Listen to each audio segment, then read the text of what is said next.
Ötən əsrin 70-ci illərində elə musiqi nümunələrimiz yaranıb ki, onları dinlədikcə inana bilmirsən ki, bu mahnılar dünya yaranandan var olmayıb. Belə mahnılar sırasında Azərbaycan poeziyasında özünə məxsus yeni üfüqlər açan şairlərdən Mədinə Gülgünün sözlərinə yazılan Sən gəlməz oldun mahnısı da gəlir.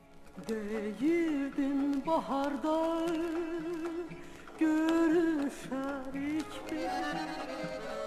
bahar geldi gitti sen gelmez oldun.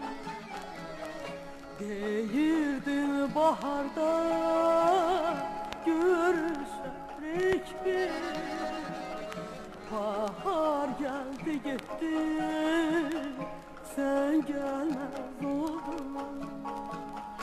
Daşlara mı değdi sındı ahdimiz?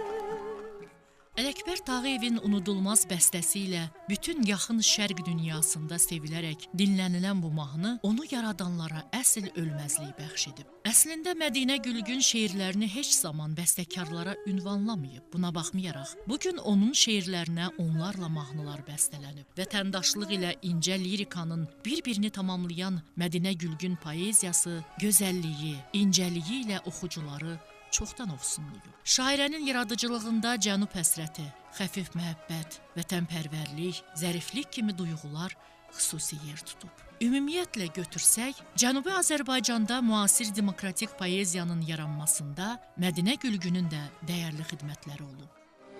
Yuxuma gəlsəydin əgər bir axşam, deyərdim qoy yuxum olsun əbədi.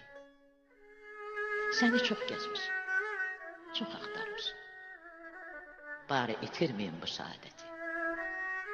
Yuxuma gəlsəydin əgər bir axşam, könlümdə olanı deyərdim bir-bir. Deyərdim, həsrətdən naxışlı öleyim, həsrətlər içində əriyib gedir. Yuxuma gəlsəydin əgər bir axşam, mən çəpər edərdim kipriklərimi. Qoymazdım yuxumdan kənara səni, qoymazdım yuxuma daha heç kim. Sazdan, neydən betərəm, dərdli ötərəm. Nə susar, nə yataram, Təbrizi görməyincə. Sınasınlar kaş məni, bu torpaq doğmuş məni. Yormaz yol, yoxuş məni, Təbrizi görməyincə. Sözlə doludur sinəm, şam deyiləm, tez sönəm. Bir dərdli uşa dönnəm, Təbrizi görməyincə.